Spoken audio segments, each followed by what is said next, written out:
नमस्कार, आप देख रहे हैं इंडिया न्यूज उत्तर प्रदेश उत्तराखंड और मैं हूं आपके साथ आयुष चित्रांश। और आपको सीधे ले चलते हैं। आपको बता दें कि इस वक्त गंगा आरती चल रही है, जहां पर महामहिम राष्ट्रपति की मौजूदगी है, मुख्यमंत्री योगी आदित्यनाथ मौजूद हैं, राज्यपाल की भी मौजूदगी है। इसकी सीधी तस्वीरें वाराणसी से आपको दिखा रहे हैं। तो राष्ट्रपति अपने परिवार के संग पूर्वांचल के दौरे पर हैं और आज वाराणसी में उनकी मौजूदगी है। गंगा आरती की तस्वीरें दशाश्वमेध घाट से आपको दिखा रहे हैं।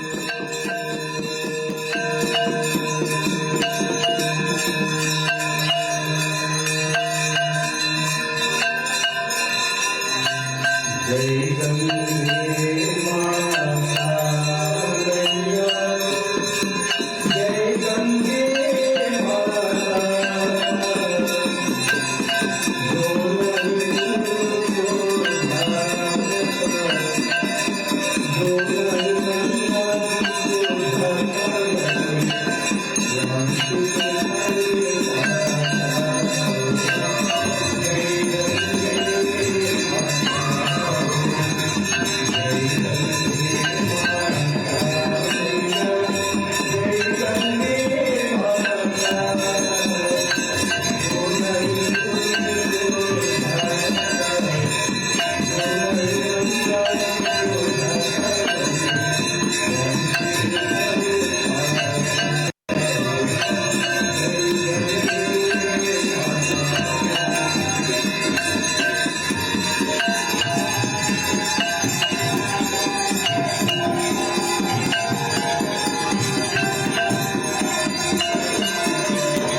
तो गंगा आरती की सीधी तस्वीरें आप देख रहे थे। राष्ट्रपति अपने पूरे परिवार के साथ इस समय काशी में मौजूद हैं। दशाश्वमेध घाट की सीधी तस्वीरें हम आपको दिखा रहे थे, जहां पर गंगा आरती अभी भी चल रही है।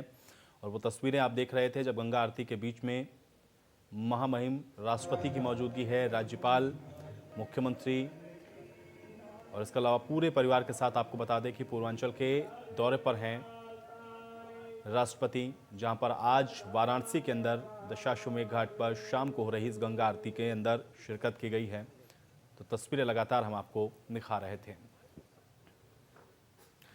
चलिए बढ़ेंगे आगे। सीकर जिले के लक्ष्मणगढ़ कस्बे में उन्नाव के सांसद साक्षी महाराज अपने निजी दौरे पर आए और यहां पर बीजेपी के कार्यकर्ता और सनातन मंडल के पदाधिकारियों ने साक्षी महाराज का भव्य स्वागत किया है। साक्षी महाराज ने लक्ष्मणगढ़ के बाबा भूतनाथ के दर्शन किए हैं, पूजा अर्चना की है। लेकिन इस दौरान उन्नाव सांसद साक्षी महाराज से पत्रकारों ने भी मुलाकात की।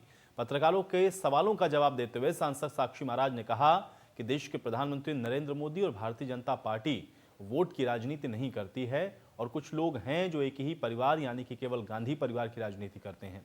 किसान के आंदोलन को लेकर के भी विपक्ष के खिलाफ बोलते हुए साक्षी महाराज ने कहा कि किसान आंदोलन को राजनीतिक रंग दिया जा रहा है, हालांकि किसान अपने अपने खेतों में है। वो किसान है ही नहीं, या तो खालिस्तानी है, या आतंकी हैं, या दलाल हैं, या राजनीतिक पार्टी का कुछ लोग हैं।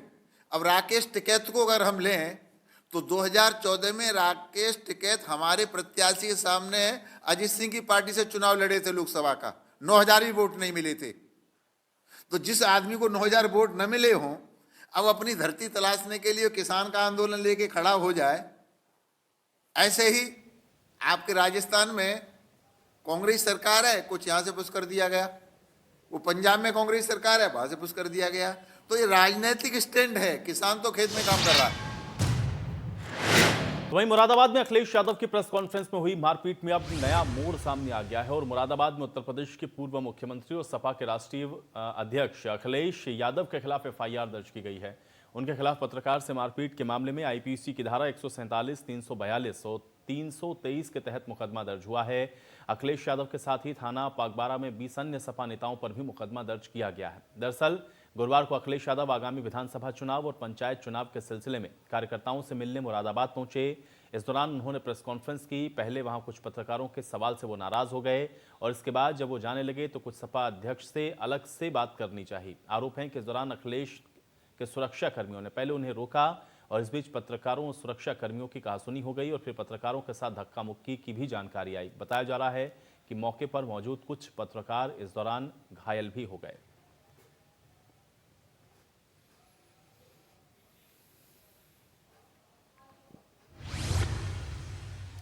तो देश में कोरोना संक्रमण के मामलों के बीच में टीकाकरण का अभियान भी चल रहा है और तमाम राजनेता कोरोना का टीका लगवा रहे हैं। इस बीच बसपा सुप्रीमो और पूर्व सीएम मायावती ने भी कोरोना का टीका लगवाया। मायावती ने शनिवार को टीएस मिश्र मेडिकल कॉलेज में कोरोना की वैक्सीन लगवाई। इसकी जानकारी उन्होंने अपने ट्विटर हैंडल में दी। अपने ट्वीट में मायावती ने केंद्र और राज्य सरकारों से गरीबों को मुफ्त में टीका लगाने की अपील की है। मायावती ने टीका लगवाने के बाद कहा कि कोरोना प्रकोप से देश की जनता लगातार गहरे संकट और मुश्किलों की घड़ी में है। इस बचाव के लिए वैक्सीन का जो दौर जारी है उसके तहत ही आज मैंने भी टीएस मिश्र मेडिकल कॉलेज और अस्पताल जाकर टीका लगवाया। केंद्र और राज्य सरकार से मेरी अपील यह है कि वो गरीबों के लिए इस टीके की मुफ्त में व्यवस्था सुनिश्चित करे। से देश की जनता लगातार गहरे संकट व बड़ी मुसीबतों में है। इससे बचाव के लिए वैक्सीन का जो दौर जारी है उसके तहत ही आज मैंने यहाँ आकर टीका लगवाया है। लेकिन इसके साथ ही यहाँ मैं ये भी कहना चाहूँगी कि केंद्र व राज्य सरकारों से मेरी पुनः अपील या अनुरोध है कि वह गरीबों के लिए टीके की मुफ्त व्यवस्था करें। ये बात मैं बार बार कहती रही, इस बात को आज मैं फिर दोहराना चाहती हूँ। इसके साथ ही देश की जनता से भी मेरी ये पुरजोर। बढ़ते आगे, प्रयागराज से जानकारी है जहां पर पीडीए की तरफ से बड़ी कार्रवाई की गई है और वक्फ की जमीन पर पीडीए ने अपना बुलडोजर चलाया है। अतीक के गुर्गों ने कब्जा जमा रखा था इस जमीन पर मार्केट बनाकर बेची भी गई। इसके अलावा पीडीए ने अब पूरी मार्केट को ध्वस्त कर दिया है। बताशा मंडी के इमाम बाड़े का ये मामला बताया जा रहा है। तो पीडीए की तरफ से बड़ी कार्रवाई देखने को मिली है, जहां पर कार्रवाई करते हुए पीडीए ने इमामबाड़ा में जो अवैध रूप से दुकानें बनाई गई उनके ऊपर बुलडोजर चलाया है। आपको बता दें कि इससे पहले भी इसी तरह की कार्रवाई पीडीए के द्वारा लगातार की जाती रही हैं और आज भी पीडीए ने इसी तरह से अवैध रूप से बनाई गई इस इमारतों पर कार्रवाई की है। आपको बता दें कि ये इमारतें गलत तरीके से और अवैध रूप से यहाँ पर निर्माण कार्य किया गया। न सिर्फ निर्माण कार्य किया गया बल्कि दुकानों को बना करके इन दुकानों को बेच भी दिया गया, जिसमें बाकायदा अवैध रूप से ये दुकानें संचालित की जा रही थी। लेकिन पीडीए की तरफ से अब इस पर बड़ी कार्रवाई करते हुए इस पर बुलडोजर चला करके इनको ध्वस्त किया गया है। ध्वस्तीकरण की कार्रवाई पीडीए के द्वारा की गई है। त्रिपोलिया बताशा मंडी प्रयागराज की ये तस्वीरें हैं। बढ़ेंगे आगे, खबर गोरखपुर से है। कांग्रेस प्रशिक्षण कार्यक्रम का आयोजन गोरखपुर में किया गया और पूर्वांचल के कार्यकर्ताओं को यहां पर ट्रेनिंग दी गई है। इनमें 11 जिलों के 155 ब्लॉक अध्यक्षों को ट्रेनिंग मिली है। प्रशिक्षण कार्यक्रम में अजय कुमार लल्लू ने शिरकत की। कार्यकर्ताओं ने प्रदेश अध्यक्ष का इस दौरान जोरदार स्वागत किया।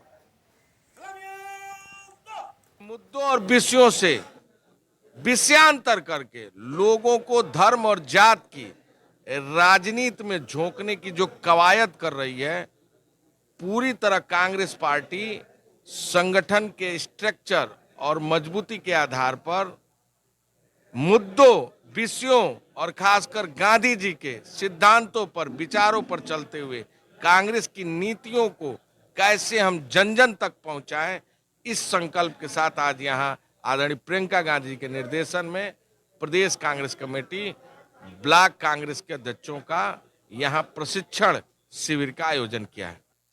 गोरखपुर में आज ये पहला मौका होगा जब कांग्रेस के प्रियंका गांधी वर्चुअल तरीके से यहाँ के कांग्रेसियों से जुड़ेंगी और निश्चित रूप से ये 2 दिन का जो प्रशिक्षण कार्यक्रम है, इसके दौरान उन्हें गुरुमंत्र भी देंगी कि किस तरह से कांग्रेस की नीतियों को लेकर आम जनता के बीच पहुंचना है। क्योंकि तकरीबन 32 साल हो गया है यूपी में कांग्रेस नहीं आई है और ऐसे में 32 साल बाद एक बार फिर से जमीनी स्तर पर कांग्रेस अपने आप को मजबूत करने की कवायद कर रही है। और आप देख सकते हैं कि ये जो हमारे सामने जो आपको तस्वीरें नजर आ रही है, वहाँ पर प्रदेश अध्यक्ष भी मौजूद है और तकरीबन 11 जिले के तकरीबन 155 जो ब्लॉक अध्यक्ष है वो यहाँ मौजूद है और उनके जरिए कहीं ना कहीं प्रियंका गांधी अपनी बातों को पहुंचाने की कोशिश करेंगी। क्योंकि आज प्रदेश अध्यक्ष का ये पूरा अलग अलग चैप्टर वाइज इनको ये प्रशिक्षण है, उसके बाद से कल प्रियंका गांधी भी जुड़ेंगी।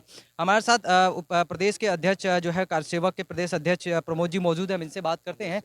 ये बताइए कि आपने जिस तरीके से ये प्रियंका गांधी जुड़ने की बात हो रही है और जिस तरीके से 2 दिन का ये प्रशिक्षण कार्यक्रम रखा गया है, ये नहीं लगता कि 32 साल बाद बहुत देरी से याद आई, लेकिन कहीं ना कहीं एक बार फिर से कांग्रेस को मजबूत करने की कवायद की जा रही है? राजनीति में देरी अगर और मगर की कोई जगह नहीं होती है, जब जागे तभी सवेरा।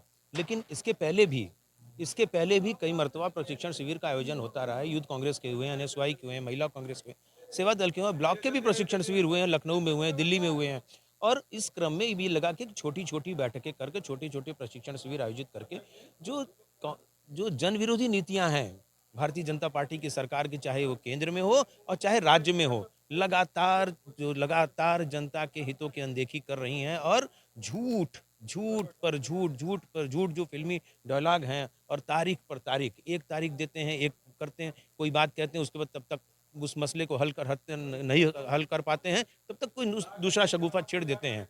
और जब चुनाव का दौर आता है तो नए नए मसाइल पैदा कर देते हैं और बखेड़ा खड़ा करते हैं।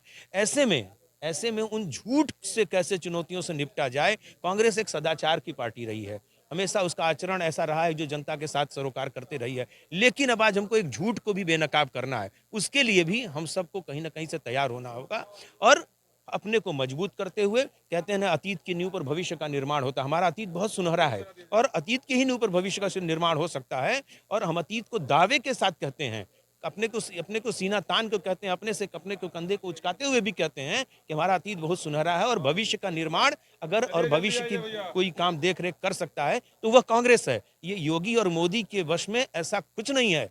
ये तो नाफरमान लोग हैं, नामुराद लोग हैं। ये जो 2 दिन का प्रशिक्षण है, क्या कैसे क्या कार्यक्रम है 2 दिन का पूरा?